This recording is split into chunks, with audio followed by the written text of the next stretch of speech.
We are today in Andalusia, a very beautiful place in which you can have many different types of crops, like for example these almond trees, or wheat, or even there at the bottom some sunflowers.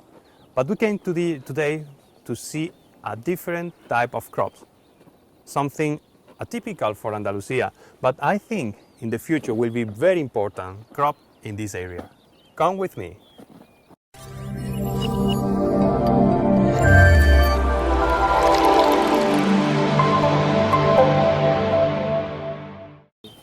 Pecan nuts, a beautiful farm of pecan nuts here in Andalusia, and the owner, Jose Luis Robles, that will explain to us how did he have the idea to grow this typical plant or crop here.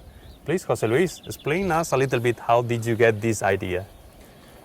I have never heard about pecan nuts, and one night I was watching TV and the MasterChef Final USA, and in the dinner, the dessert was pecan pie, and they explained was the main dessert for Thanksgiving, for the day of Thanksgiving.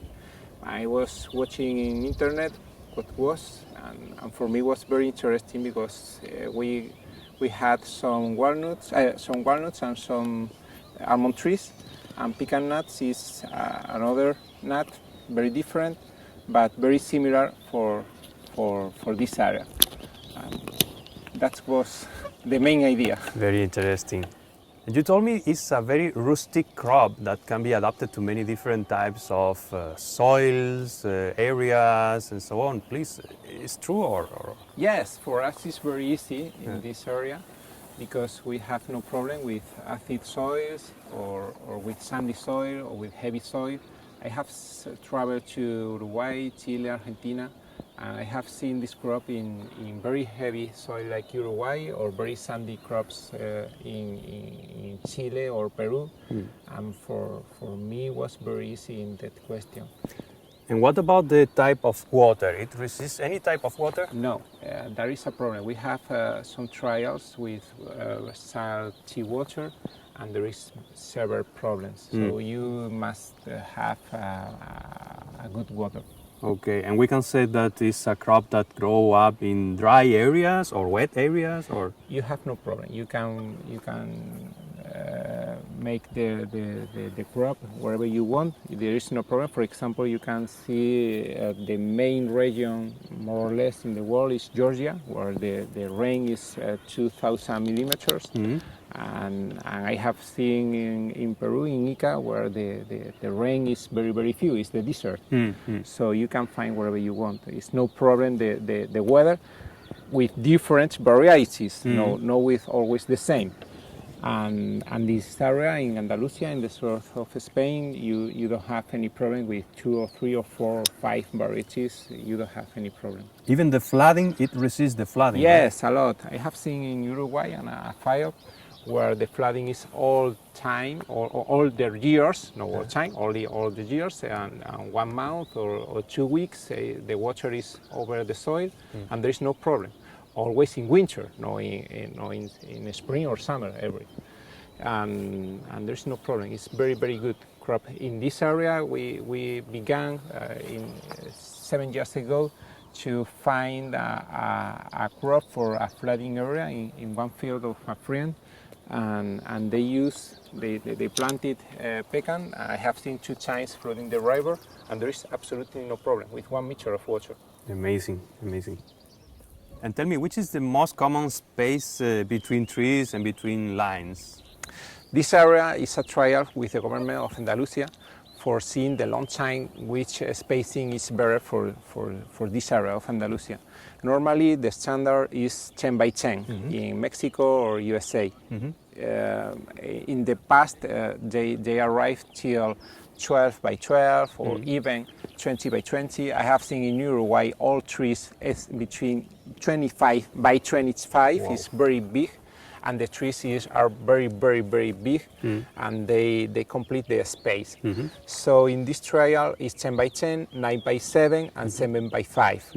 With this trial, you are trying to see the precocity of the harvest. It's obviously 7 by 5 will be the best, but the amount of money in the beginning is bigger. These plant trees are expensive, not very cheap. And I think probably the best will be 9 by 7, more or less. 10 by 10 is very usual in other areas where you have a lot of problems with a lot of rains, with sickness. And here you don't have that problem because the pluviometry here is about 300 till 600 millimeters per year. And in areas where you arrive till 2000, it's probably better to have 10 by 10. But in this area, I think 9 by 7 could be a good distance, I think. Perfect, perfect. And tell me a little bit about the varieties. I know you have here different varieties, Yes. which are the more common and which is the best adapted to this area. The most planted in the world is Wichita, or more or less in the desert areas, in the dry areas.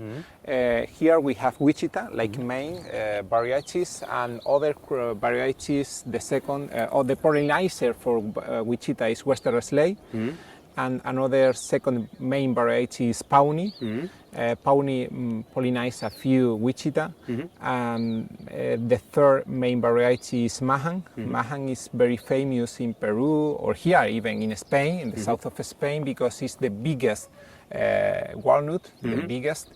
But you have some problems with the filling of the nut inside at the top.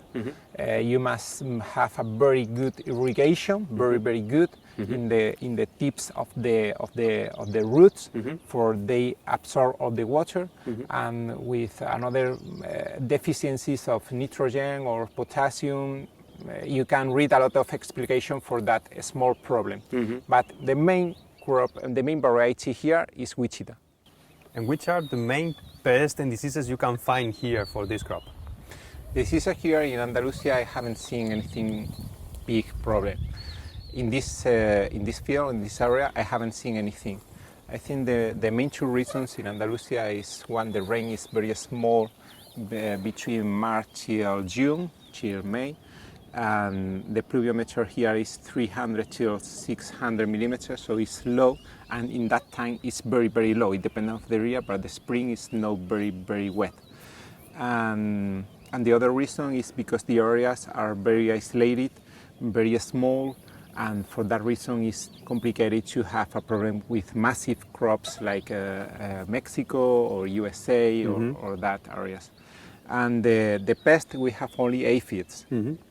For the crop it's no problem, they grow well, and the pecan is no problem, but at the end of the crop, in between September, August, September, October, you see the goods turn black, and this is so ugly. You don't like so much, so you have to make a good pest program for fight the aphids. And about the water, you tell me that it's critical to have some specific nutrients to have in the correct portion. Yes. The pecan trees are very specific. The zinc and the nickel. The nickel is a small proportion, and it's complicated for find a fertilizer with high level of nickel in Spain.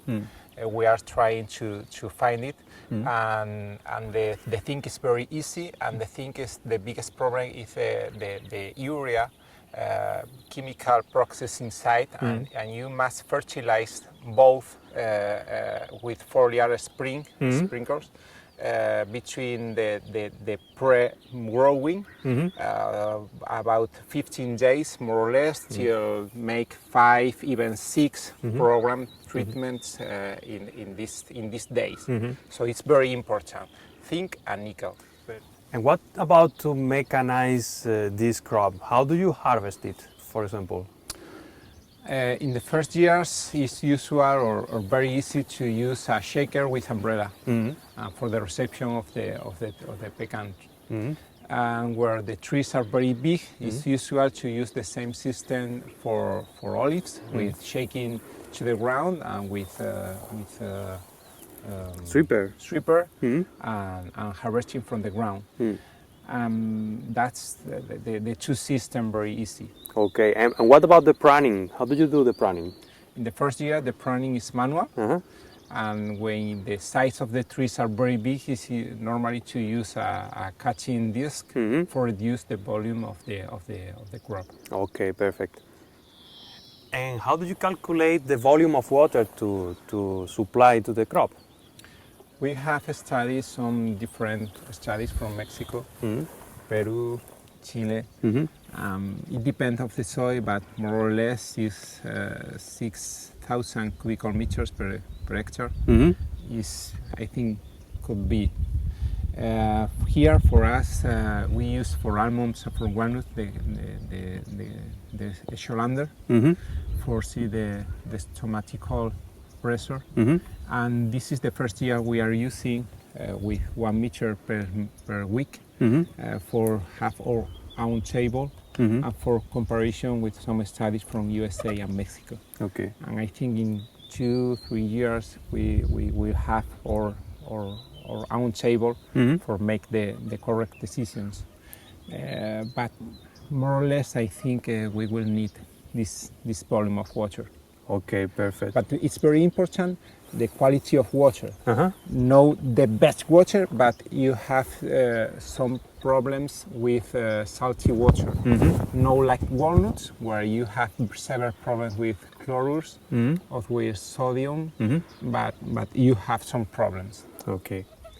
And now was one of the most important part for the farmers. Can you tell us a little bit about the profitability of the crop?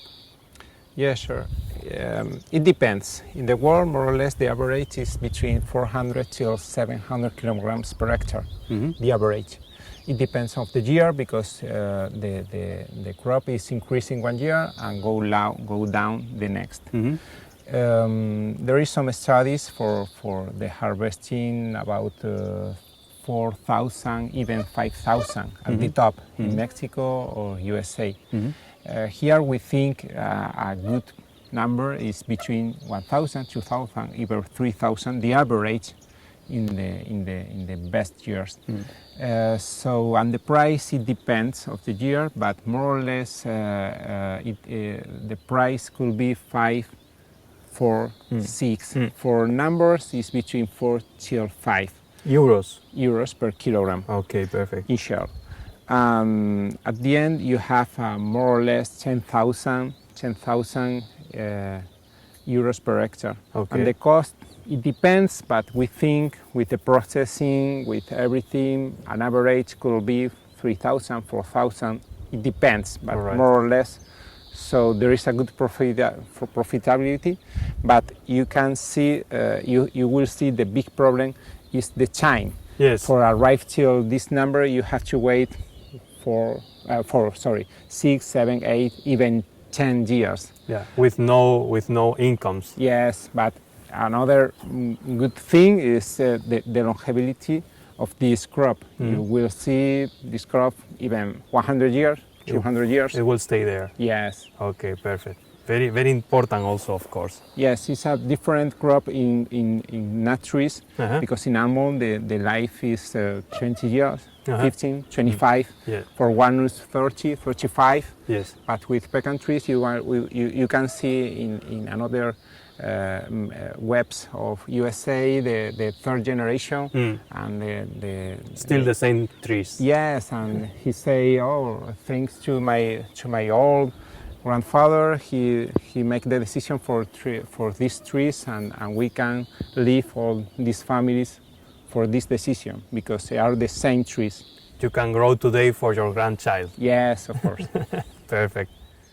So now we can know a little bit more about this beautiful crop, and I would like to thank you, Jose Luis, because it was very interesting everything you explained to us, and hope to come back in the future and see these trees very big and having a lot of nuts as production. Thank you. My pleasure. Thank you.